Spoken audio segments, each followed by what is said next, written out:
Manchester United, comme on se retrouve. La dernière fois, ça vous a pas suffi?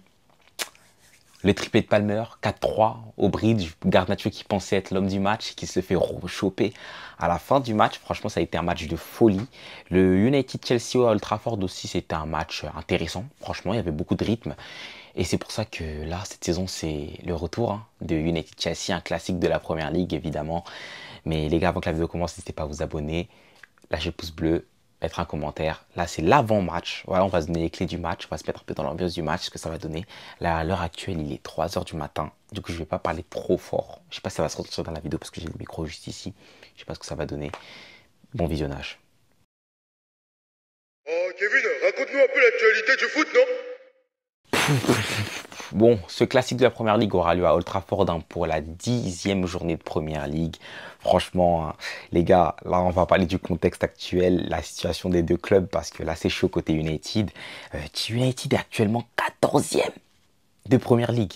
C'est Chelsea il y a 2 saisons, quoi. Qu'est-ce qui s'est passé, United? United est 14e, 11 points seulement, et la 3e pire attaque de Première Ligue. Est-ce que vous imaginez?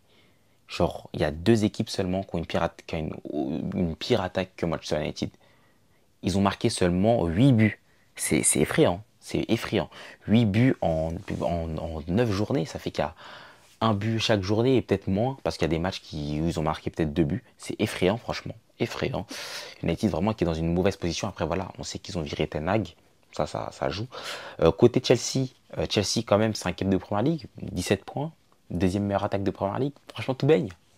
Tout baigne, franchement, tout baigne en ce moment à Chelsea. Voilà, après, il y a eu un petit match en milieu de semaine où Chelsea a perdu, évidemment, contre Newcastle en Maresca.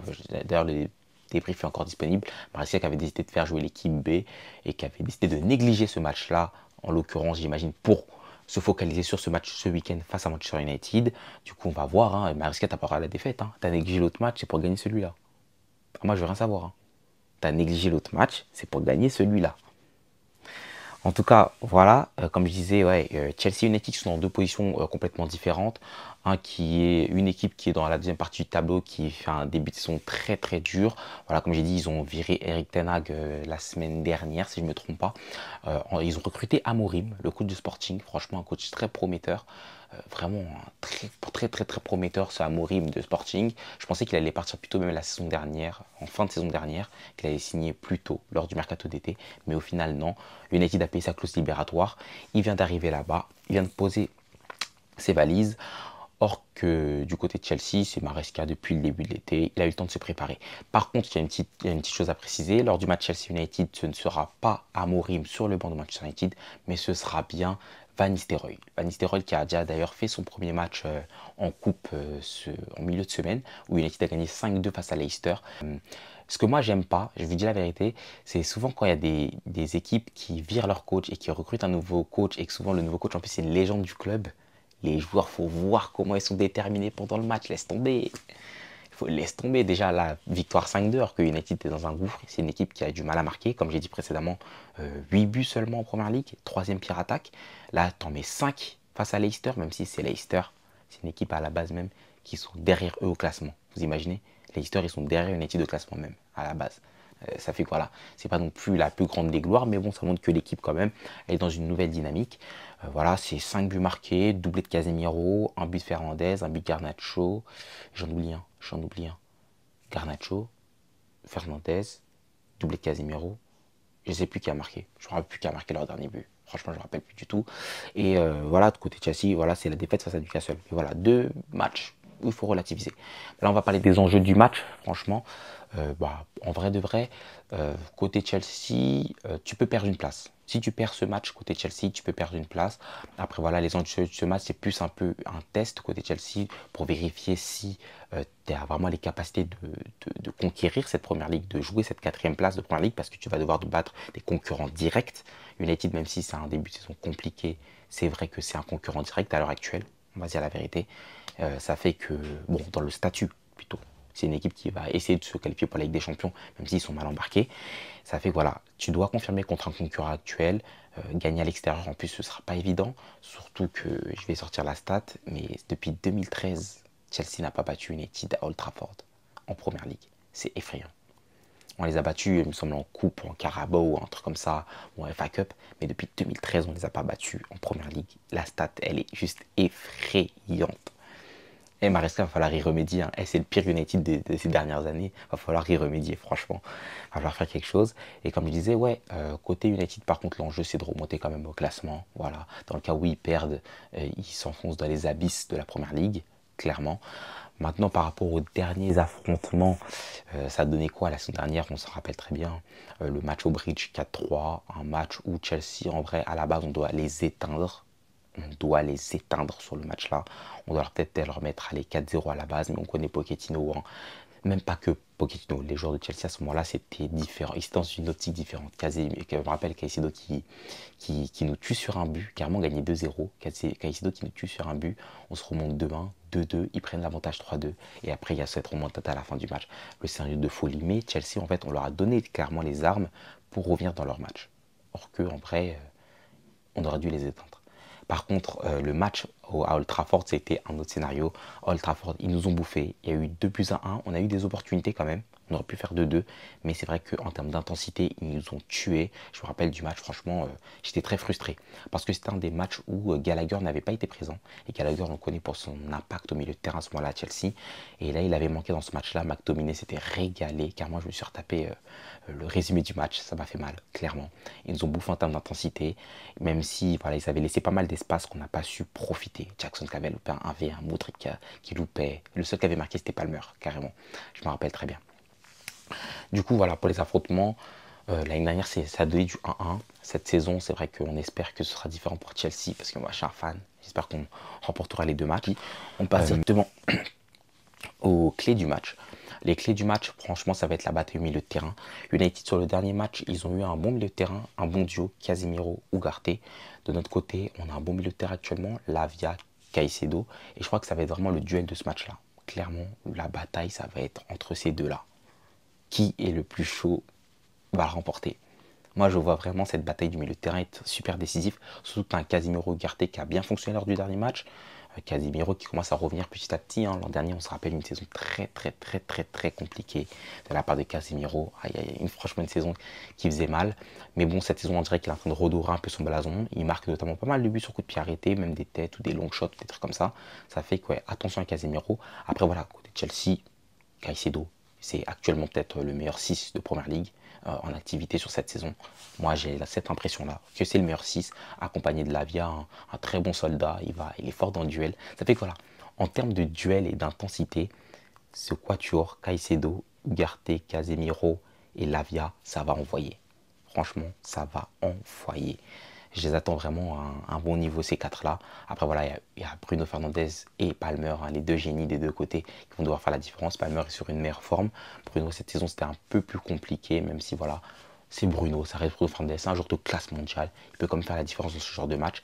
Du coup, voilà, le trio au milieu de terrain va être très important. Vraiment très important. Et le joueur dont il faut se méfier côté Manchester United, c'est clair que ça va être Garnacho. L'an dernier, match aller, match retour, il a été très remuant et très saoulant. On se rappelle, match retour, il met notamment un doublé.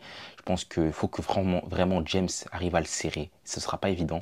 S'il faut même que tu mets James et Gusto, hein, une mi-temps chacun, vous partagez, mais serrez-moi ce Garnacho et ne le lâchez surtout pas au marquage parce qu'il peut être vraiment très relou. Surtout sur un centre de Dalot, deuxième poteau. Ça, faudra se méfier, franchement. Faudra rester vigilant. Ou que ce soit même dans la profondeur. Par rapport aux compositions, Chelsea, je nous vois jouer dans une composition classique 4-2-3-1. Cette fois-ci avec Cucurella en tant que défenseur gauche. En centrale, classique, Colwill, Fofana. Je crois que Fofana n'est pas blessé, du coup, j'espère. James à droite. Je ne vais pas mettre Gusto tout de suite. En fait, je ne sais pas, car moi, j'hésite à mettre James à gauche et Gusto à droite. Parce que James, en fait, il est important dans ses longs ballons, etc. Mais, oh non, bon, vas-y, on reste comme ça. Cucurella à gauche et James à droite. Au milieu de terrain, tu nous mets Lavia, Caicedo, Palmer. En attaque, Madueke à droite, Jackson en pointe et Neto à gauche. Voilà, il est plus dans une confiance, même si j'aurais aimé caler Modric, mais Modric va sûrement rentrer en jeu, surtout que Sancho est malade. Voilà, Modric c'est sûr et certain qu'il va jouer. Côté United, je crois que ça va être la même compo qui a joué contre Leicester. Voilà, c'est une compo qui a fonctionné. Du coup, je pense que Van Nistelrooy, il va pas se tenter à faire trop de choses. Il va le titulariser, ces mêmes joueurs, à une différence. Par contre, je ne sais pas si Zirkzee va débuter titulaire. Je ne sais pas s'il va plutôt mettre Højlund. Il y a des chances. Il y a clairement des choses qui mettent Højlund dans ce match-là. Surtout que Højlund, en vrai, c'est un profil athlétique, grand. Il pourrait poser des problèmes à la défense de Chelsea. Mais après, voilà, à voir, franchement. À voir ce qu'il va faire. Il y aura Licha en tant que défenseur gauche dans cette équipe de Manchester United.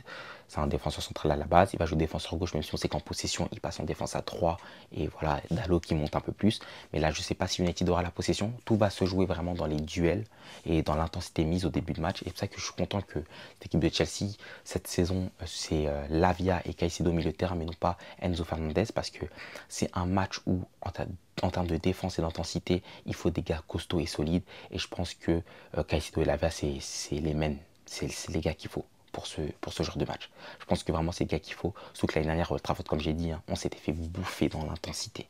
Bouffer dans l'intensité. Même s'il y avait des espaces derrière, parce que voilà, c'était United, il n'était pas top non plus. Mais on s'était fait bouffer dans l'intensité.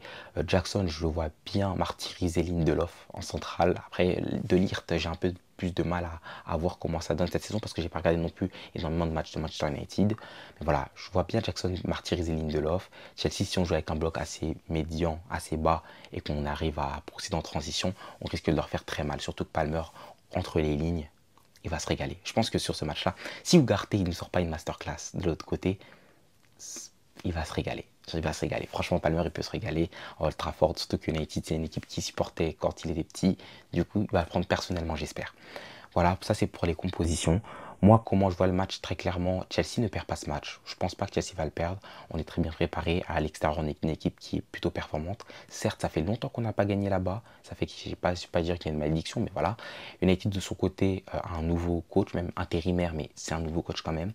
Les joueurs ont une nouvelle dalle parce qu'ils se disent, voilà, les cartes sont réabattues. On doit reprouver de nouveau. Il y a un nouveau coach qui nous regarde. Du coup, si on veut jouer, on doit briller. Et je pense qu'il y a cette dalle-là qui va faire que United va surperformer peut-être. Et je pense que ce match peut finir sur un match nul. Très clairement, finir sur un match nul. Et s'ils peuvent donner un résultat en vrai de vrai, 3-2 Chelsea ou 2-1 Chelsea. 3-2 ou 2-1 Chelsea. C'est sûr qu'on va prendre un but, je pense, dans ce match. United, ils vont aller à fond. Ils vont nous mettre un but ou peut-être un 2-2. Ouais, 3-2 pour Chelsea, 2-1 pour Chelsea ou bien 2-2 dans ce match-là. Ouais, je vois une petite victoire de Chelsea ou peut-être un match nul. C'est possible. Franchement, c'est possible. Je vois vraiment le match être assez explosif.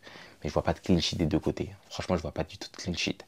J'espère que vous avez apprécié l'avant-match. Je n'ai pas parlé très fort. J'espère que je ne vais pas chuchoter dans la vidéo. Vous n'aurez pas cette impression-là. Chelsea a une chance de rêver du titre, les gars. De la Ligue des Champions, pardon. Et je pense que c'est le bon match pour montrer qu'on a un candidat sérieux. Dans 7 jours, ce sera face à Arsenal. Et les gars, je ferai tout pour y être. Si Dieu le veut, j'y serai pour ce match-là. Ça fait que portez-vous bien. On s'attrape dimanche pour le match. On sera là.